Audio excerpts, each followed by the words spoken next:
Ito laging argumento ng mga ANCM. Hindi sila maniniwala pagka hindi sinabi ng Panginoong Hesus na siya ay Diyos. Hindi naman ang misyon niya na ipakilala ang kanyang sarili, kundi ang Ama na nasa langit. Ito ang sabi niya, kung ako ay nagpatotoo sa aking sarili, ang patotoo ko ay hindi katotohanan. Yun naman pala.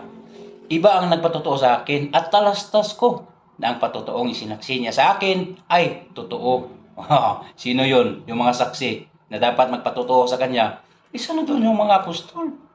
Hindi ang kanyang sarili ang ipatotohanan niya. Ito isang pangyayari, tinanong ni Jesus ang mga alagad.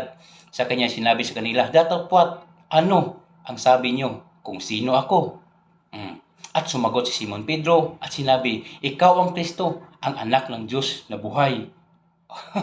Di ba? At sumagot si Jesus at sa kanya sinabi, mapalad ka, Simon Barjonas, sapagkat hindi ipinahayag sa iyo ito ng laman at ng dugo, kundi ng aking Ama na nasa langit. Di ba? Sino nagpahayag? Sino nagpatotoo? Yung Ama at ang apostol na si Pedro. Katotohanan ba yun?